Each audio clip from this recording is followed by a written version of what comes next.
सभी छात्रों को शुभाशीष।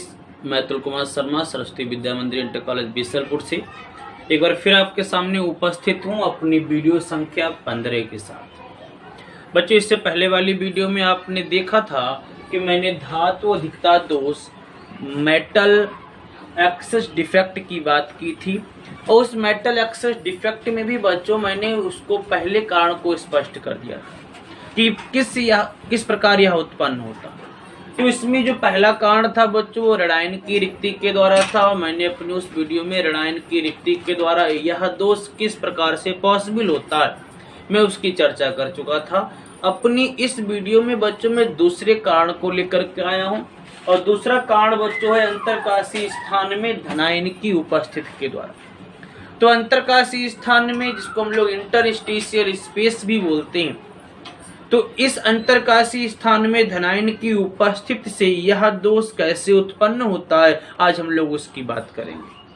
बच्चों, मैं इसको एक एग्जाम्पल के रूप में आपको समझाता हूं। जैसे मैंने इससे पहले वाले ऋणायन की रिक्ति में एग्जाम्पल लिया था NaCl का, उसी तरह से बच्चों इस कारण को स्पष्ट करने के लिए मैं एग्जाम्पल ले रहा हूं ZnO का। ZnO का एग्जाम्पल क्यों ले रहा हूं, उसके पीछे कारण यह है कि जो Zn है इसका साइज बच्चों छोटा होता है और यहाँ पर बात की गई है अंतरकाशीय स्थान में धनायन की उपस्थिति के द्वारा।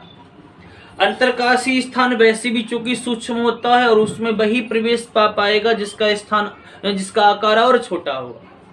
अंतरकाशीय का चूंकि स्थान छोटा, उस छोटे से स्थान में भी वही प्रवेश कर पाएगा जिसका आकार और छोटा होगा। तो बच्चों, मैं यहाँ पर चर्चा करने वाला हूँ ZnO के एग्जाम्पल को लेकर के। मैंने यहाँ पर ZnO जिंक ऑक्साइड का छोटा सा टुकड़ा ले रखा है। उस छोटे से टुकड़े का मैंने यहाँ पर चित्र भी ड्रॉ कर रखा है। यहाँ पर शॉर्ट में मैंने लिखा है। मेरी आवाज को ध्यान दीजिएगा बच्चों, क्योंकि हो सकता है वीडियो अपलोड करते समय आपको स्पष्ट ना दिखाई दे।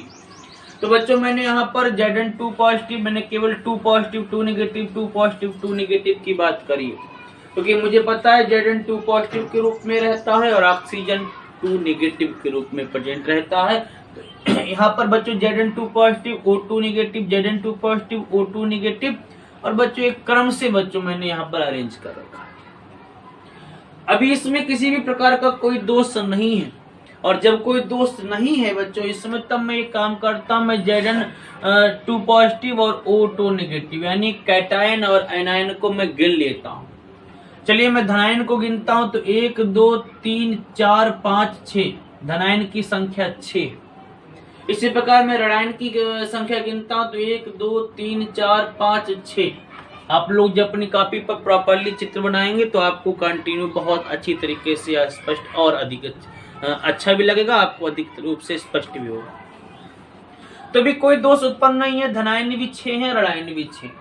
अब मान लेता हूं किसी कारण से बच्चों इसमें दोष उत्पन्न हुआ।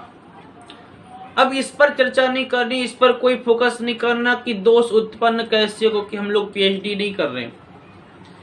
ये अपने सिलेबस का हिस्सा नहीं है कि दोष किस प्रकार उत्पन्न होता है। दोष उत्पन्न होने के कई कारण हो सकते हैं, उनमें टेम्परेचर भी एक है।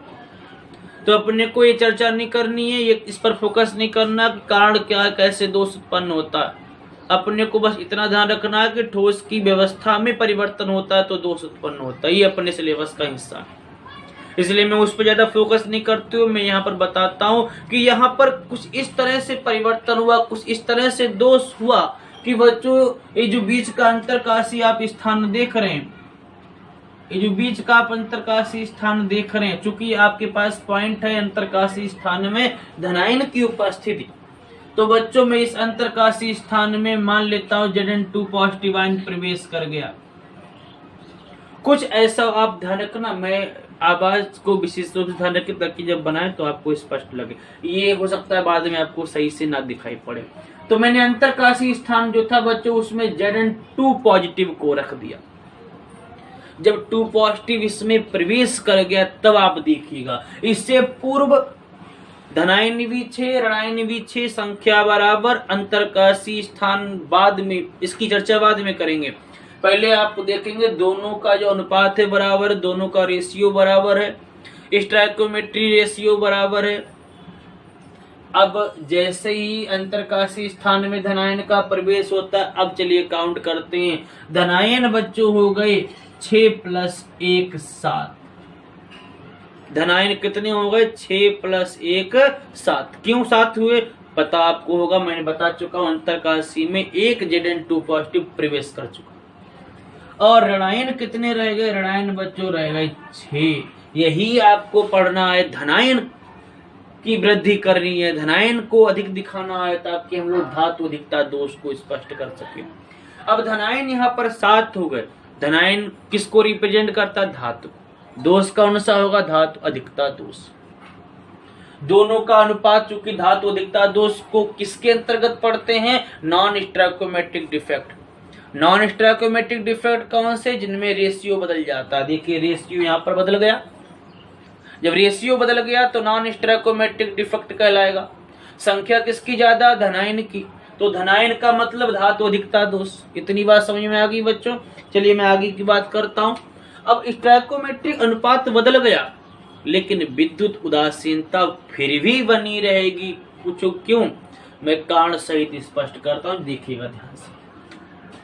अब मैं कुल धनायन गिन लेता हूं बच्चों। Zn2 पॉजिटिव के रूप में प्रेजेंट है और O2 निगेटिव के रूप में प्रेजेंट है। तो मैं ये काम करता हूं, मैं 7 की मल्टीप्लाई 2 से किए देता हूं, क्योंकि Zn के ऊपर 2 पॉजिटिव लगा है। अब Zn की संख्या हो गई 7, तो मैं 7 की 2 से मल्टीप्लाई कर देता हूं। तो टोटल कितने हो गए धनावेश? 14। इतनी बात समझ में आ गई।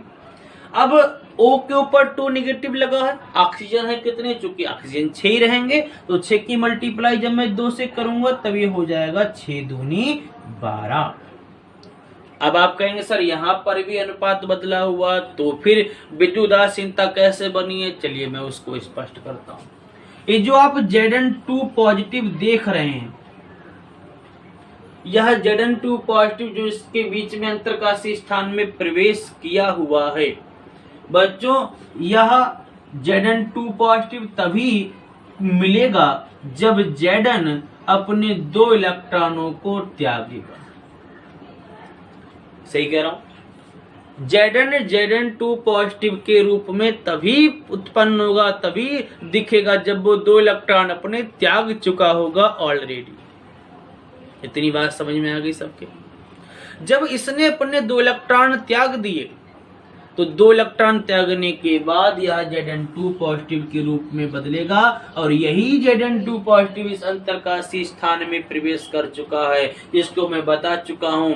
बताया क्या चीज नहीं है? बताए ये 2 इलेक्ट्रॉन नहीं। ये 2 इलेक्ट्रॉन भी हमारे पास में हैं, और इन इलेक्ट्रॉन का जो साइज है वो तो और भी अधिक छोटा होता है, अति सूक्ष्म होता है। इसका मतलब ये भी कहीं ना कहीं पास के अंतरकाशीय स्थान में प्रवेश कर जाएंगे, और इन सूक्ष्म स्थान वाले इलेक्ट्रॉन्स को बच्चों हम लोग मुक्त इलेक्ट्रॉन भी बोलेंगे। तो ये छोटे छोटे मुक्त होने वाले 2 इलेक्ट्रॉन अपने अति सूक्ष्म आकार के कारण बच्चों पास के कहीं पर इन अंतरकाशीय स्थानों में प्रवेश कर जाते हैं। एक इलेक्ट्रॉन ये रहा, एक इलेक्ट्रॉन बच्चों में और कहीं प्रवेश करा देता हूं। बात समझ में आ गई सबके? तो कुल कितने इलेक्ट्रॉन बच्चों यहाँ पर प्रेजेंट है? तो 2 इलेक्ट्रॉन और प्रेजेंट हैं। इसका मतलब ऋणावेश 12 से बढ़कर के कितना हो गया? 14 हो गया। तो 7 दूनी 14, 14 धनावेश हो गए, और 6 दूनी 12, 12 ऋणावेश प्लस 2 मुक्त इलेक्ट्रॉन। कुल कितने ऋणावेश हो गए? 12 और 2 14। आशा करता हूँ सबको समझ में आया होगा। अब मैं आगे की बात करता हूँ, कुछ पॉइंट्स निकल करके आएंगे। चूंकि फ्री इलेक्ट्रॉन है, मैंने अपनी इससे पहले वाली वीडियो में भी आपको बताया था, फ्री इलेक्ट्रॉन है, इलेक्ट्रिकल कंडक्टिविटी विद्युत चालकता बढ़ जाएगी। किसकी? Zn2 की। ये 2 मुक्त इलेक्ट्रॉन उपस्थित होने पर ही बच्चों इलेक्ट्रिकल न्यूट्रलिटी विद्युत उदासीनता बनी रहेगी। तो पहला पॉइंट विद्युत उदासीनता बनी रहेगी। दूसरा पॉइंट बच्चों मुक्त इलेक्ट्रॉन के कारण विद्युत चालकता बढ़ जाएगी। और तीसरी में एक बात और बता देता हूं, इन मुक्त इलेक्ट्रॉनों की उपस्थिति से किस प्रकार का केंद्र बनेगा? एफ सेंटर बनेगा। जो किसके लिए उत्तरदायी है, कलर उत्पन्न करने के लिए। क्या ZNO का कलर चेंज नहीं होगा?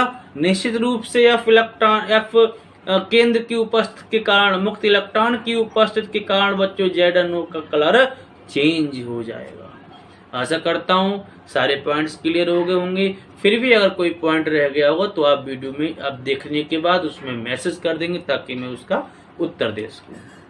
तब तक के लिए घर पे रहिए, सेफ रहिए।